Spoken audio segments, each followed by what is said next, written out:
कहानी की शुरुआत होती है हांगकांग के एक व्यस्त बंदरगाह से। वहां ट्रेन से बड़े बड़े कंटेनर जहाजों पर लादे जा रहे थे। इन कंटेनरों को कड़ी सुरक्षा में विभिन्न जगहों पर भेजा जा रहा था। इन कंटेनरों में से एक में सिर्फ पैसे का ढेर नहीं था, बल्कि इवान मार्कस नाम का एक आदमी भी छुपा हुआ था। कुछ सुरक्षा चेक पास करने के बाद इवान कंटेनर से बाहर निकल आता है। असल में यह कंटेनर स्पेन से हांगकांग भेजा गया था, साथ में $1.5 मिलियन थे। सभी पैसे गिनने के बाद इवान को कुरियर के रूप में 3% कमीशन देने का वादा किया गया था, जो लगभग 380 करोड़ रुपए के बराबर था। कई साल पहले की बात है, तब इवान को एक बड़े होटल के सामने फेरारी में आते देखा जाता था, लेकिन वह उसकी अपनी कार नहीं थी। वह उस होटल में वैलेट पार्किंग का काम करता था। उस दिन काम खत्म करके बारिश में भीगते हुए घर लौटते हुए इवान अपनी माँ को उस दिन की कमाई का पैसा दिखाता है। माँ पैसे देखकर बहुत खुश होती हैं, लेकिन कहती हैं, पापा के साथ थोड़ा समय बिताओ, पापा तुम्हें बहुत मिस करते हैं। इवान एक मध्यम वर्गीय परिवार का लड़का था, जो जिंदगी में कुछ बड़ा करना चाहता था। एक समय वह अपने पिता को हीरो मानता था। आज भी वह उस दिन को नहीं भूल सकता जब वह अपने पिता के साथ एक शादी के बैंक्वेट हॉल के लिए बैंक से लोन लेने गया था। शुरुआत में उनका व्यवसाय अच्छा चल रहा था और उनका परिवार अच्छा पैसा कमा रहा था, लेकिन देश की आर्थिक मंदी के कारण उसके पिता का व्यवसाय धीरे धीरे बंद हो गया। यह घटना इवान के जीवन में एक बड़ा बदलाव लेकर आई। उसने ठान लिया कि वह अब कभी भी गरीबी को सहन नहीं करेगा। मंदी के बाद इवान के पिता पूरा दिन टीवी के सामने बैठकर सिर्फ सरकार की आलोचना करते रहते थे। इससे इवान को बहुत गुस्सा आता था। वह सोचता था कि कुछ न करके सिर्फ शिकायत करना सही नहीं है। इस दौरान इवान ने वैलेट पार्किंग का काम शुरू किया, लेकिन उसका मन हमेशा नए व्यापार के अवसरों की तलाश में रहता था। पिता की तरह सिस्टम को दोष देने के बजाय वह सिस्टम से बाहर जाकर कुछ करना चाहता था। एक दिन उसने अपने दोस्तों के साथ अपना बिजनेस प्लान शेयर किया। इवान अपने दोस्तों के साथ एक दिन एक पुराने फ्लैट को खरीदने और उसे सुंदर तरीके से सजाकर बेचने की योजना बना रहा था, लेकिन उसके दोस्तों को यह आइडिया बिल्कुल अच्छा नहीं लगा और उनके पास निवेश करने के लिए पैसे भी नहीं थे। तब इवान ने कहा, तो फिर क्या हुआ, हम बैंक से लोन ले लेंगे। उसकी बात सुनकर उसके दोस्त हंसने लगे। एक दिन वे इवान और उसके दोस्तों को वैलेट पार्किंग का काम करते हुए देखते हैं। तभी वे मार्लिस नाम के एक व्यक्ति को देखते हैं, जो उस समय बहुत नशे में था और वह सरकार में एक मंत्री था। इवान ने उस आदमी को घर छोड़ने का प्रस्ताव दिया और वह तुरंत राजी हो गया। इवान को उस आदमी का ब्रीफकेस खोलने का बहुत मन था और उसे यह करने का समय भी मिल गया। ब्रीफकेस खोलकर उसने पैसों का ढेर देखा और हैरान रह गया। उसने तुरंत कुछ नोट निकाल लिए। कुछ देर बाद जब वे उस आदमी को उसके घर छोड़ने पहुंचे, तो इवान सीधे उस महिला से मिला जिसके लिए वह राजनेता काम करता था। इवान का मानना था कि वह इस नशेड़ी से बेहतर काम कर सकता है। उसे कोई फर्क नहीं पड़ता था कि उनका बिजनेस जो भी हो। इसके अलावा उसने यह भी बताया कि राजनेता उनके पीछे चोरी कर रहा था। पैसे तो उसने निकाल ही लिए थे, तो उसकी बात सही साबित हुई। साथ ही मैरी को इवान का आत्मविश्वास बहुत पसंद आया और उसने इवान को डिलीवरी के लिए 10 यूरो ऑफर किए, जिसे इवान खुशी खुशी स्वीकार कर लिया। अगले दिन इवान फ्रांसिस्को नाम के एक आदमी को घोड़ा डिलीवर करने भेजता है, जिसे अपनी बेटी के जन्मदिन के लिए वह घोड़ा खरीदा था। इवान ने उसे बताया कि यह उसकी मैरी के लिए पहली डिलीवरी है। बातचीत के दौरान यह पता चलता है कि इवान और फ्रांसिस्को दोनों एक ही शहर से हैं। फ्रांसिस्को ने इवान को अपनी कहानी बताई कि वह कैसे एक छोटे से फोटोकॉपी शॉप में काम करता था और धीरे धीरे बड़े लोगों से हाथ मिलाकर वह आज इस मुकाम तक पहुंचा है। अब इवान को मैरी के लिए कैश का ब्रीफकेस डिलीवर करना था, लेकिन यह काम इतना आसान नहीं था। रास्ते में पुलिस ने उसे रोक लिया और कुछ ही समय में पुलिस को ब्रीफकेस में भरा हुआ पैसा मिल गया।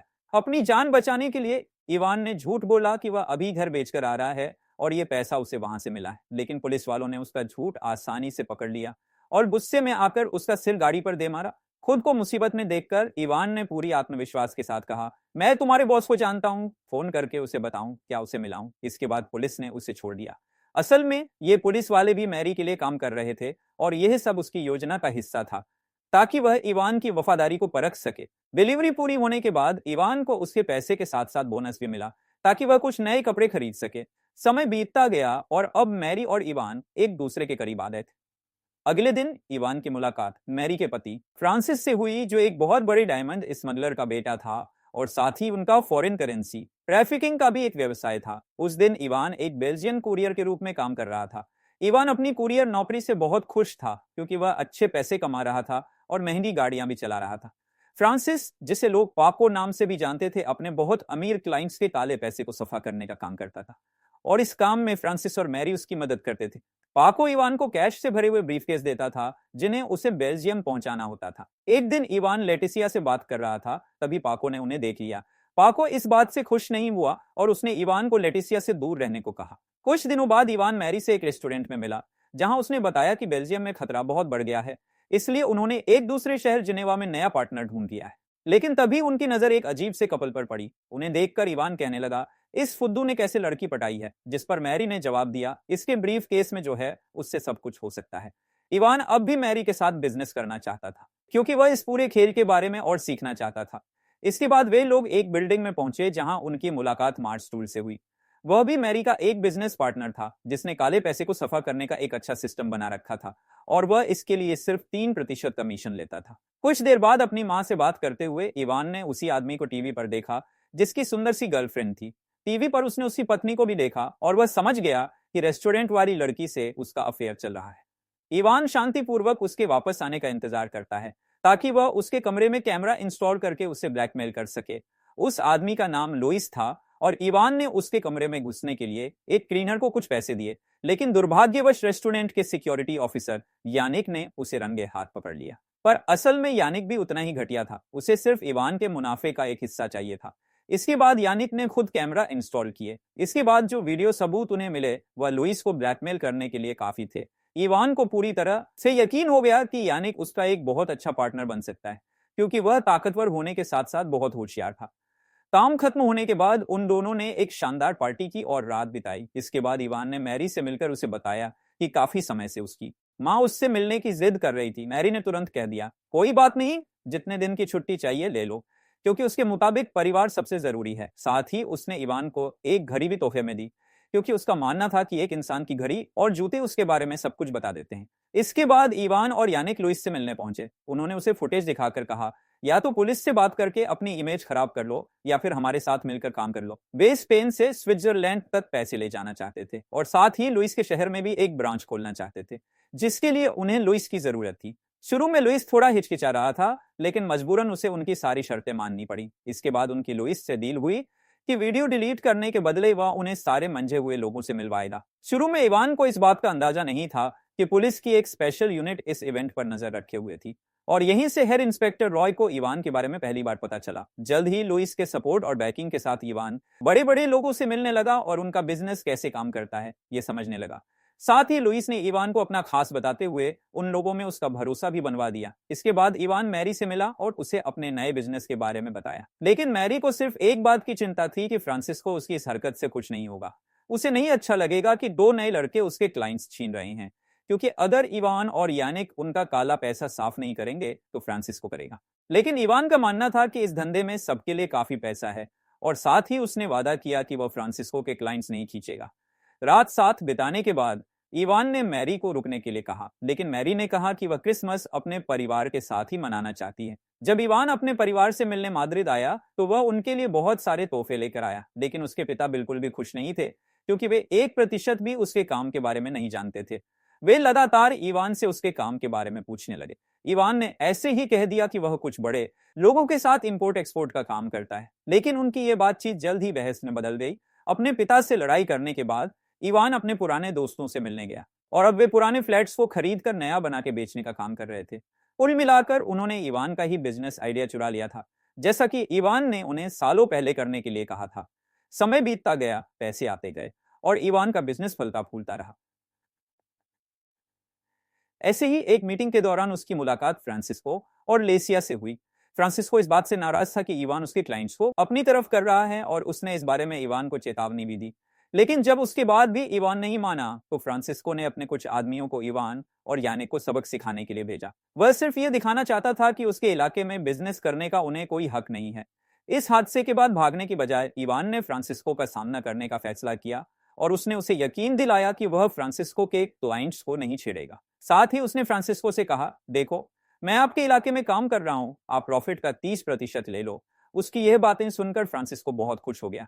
इस दौरान इवान ने बहुत पैसे कमाए, और इसी के चलते उसमें कुछ ज्यादा ही घमंड आ गया था। और जब मैरी ने उसके बदलते बर्ताव के बारे में कुछ कहा तो वह गुस्से में आ गया। उसका मानना था कि जो सबसे ज्यादा पैसे लाकर दे रहा है उसकी इज्जत तो करनी पड़ेगी।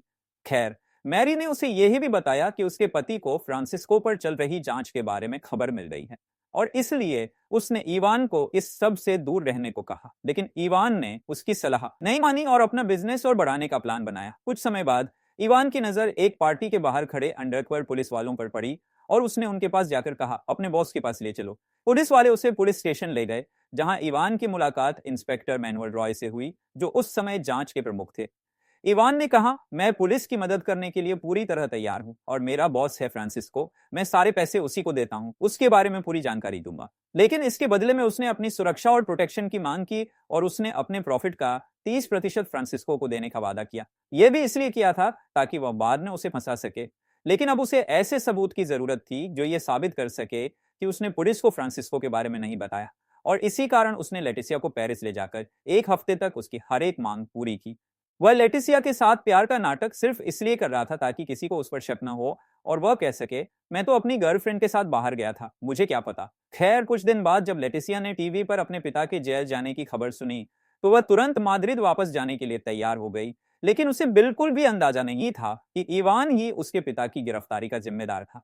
लेकिन जब इवान शहर में वापस आया तो लेटिसिया ने उसे अजनबी लड़कियों के साथ सोते हुए पकड़ लिया, जिससे वह समझ गई कि इवान ने उसके साथ प्यार का झूठा नाटक किया था। फ्रांसिस्को के जेल जाने के बाद इवान ने सबको कहा कि जब तक वह छूट कर नहीं आता तब तक उसके क्लाइंट्स वह संभाल लेगा। लेकिन मैरी और उसके पति फ्रांसिस को यह सही नहीं लगा, क्योंकि पुलिस के पास फ्रांसिस्को के क्लाइंट्स की जानकारी होगी और उनका काम करने के चक्कर में वह फंस सकता है।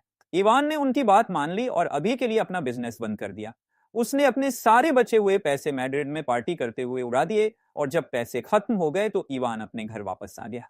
यहां पहुंचकर उसे पता चला कि उसके पिता गुजर गए थे और उसकी मां को अब मदद की सख्त जरूरत थी। अपने घर लौटने के बाद भी वह नए बिजनेस आइडियाज के बारे में, और आखिरकार उसे चाइनीज माफिया के बारे में पता चला। इवान ने लुइस से याओ मिंग के बारे में जानकारी ली। मिंग यहां से लोगों का काला पैसा चीन तक पहुंचाता था, लेकिन वह पुराने घिसे पिटे तरीकों का इस्तेमाल करता और अक्सर पकड़ा भी जाता। इसके बाद इवान मैरी से मिलने के लिए पहुंचा और उससे याओ मिंग के साथ डील करने के बारे में। लेकिन सबसे बड़ी दिक्कत यह थी कि अब स्विट्जरलैंड में पैसा ले जाना या वहां से निकालना असंभव सा हो गया था। ऊपर से उनके क्लाइंट्स कैश में पैसा मांगते थे। इवान के पास इसके लिए एक समाधान था।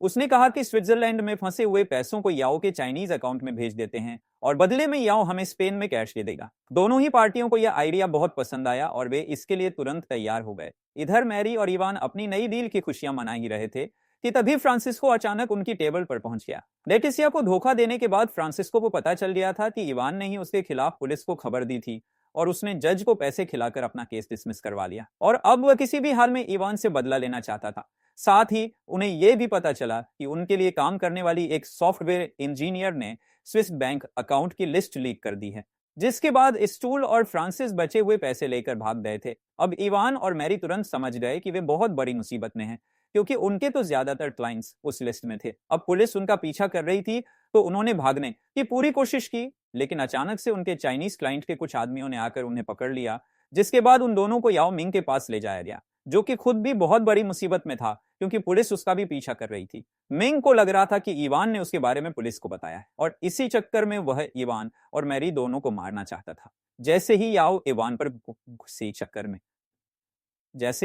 पर जल्दी से एक योजना बनाई गई, जिसके अनुसार इवान ने याओ से वादा किया कि वह खुद उसके पैसे गंतव्य तक पहुंचाएगा। उसने याओ को विश्वास दिलाया कि वह खुद को कैश से भरे कंटेनर में छिपाकर स्पेन से हांगकांग तक याओ के सारे पैसे ट्रांसफर कर देगा। यह योजना जोखिम भरी थी, लेकिन यह एकमात्र ऐसा तरीका था जिसमें इवान जीवित बच सकता था। और अगर इवान हांगकांग पहुंच गया तो याओ को यह डर नहीं होगा कि वह पुलिस से बात कर सकता है। योजना के अनुसार इवान बिल्कुल सही सलामत हांगकांग पहुंच गया और अब 3% मिलने की उम्मीद से वह बहुत खुश था। लेकिन अचानक पुलिस आई और उसे गिरफ्तार कर लिया। इसके बाद उसे वापस स्पेन भेज दिया गया और अब वह जानता था कि उसके लिए एक ही उम्मीद थी, उसे एक अच्छा वकील मिल जाए जो उसकी सजा कम करवा सके, क्योंकि सजा तो पक्की थी। लेकिन उसके वकील ने उसे बताया कि कम से कम 15 साल की जेल तो पक्की है, क्योंकि इवान ने पुलिस इंस्पेक्टर को रिश्वत देने की कोशिश की थी। लेकिन दुर्भाग्यवश वह पुलिस वाला भ्रष्ट नहीं था। इसके बाद इवान को यह पता चला कि असल में मैरी ने अपनी जान बचाने के लिए पुलिस को उसके बारे में जानकारी दी थी, जिसके कारण उसे हांगकांग में पकड़ लिया गया। इवान समझ सकता था कि उसने अपनी जान बचाने के लिए ऐसा किया और अगर वह उसकी जगह होता तो शायद वह भी यही करता। बाद में याओ मिंग भी पुलिस के हाथ लग गया।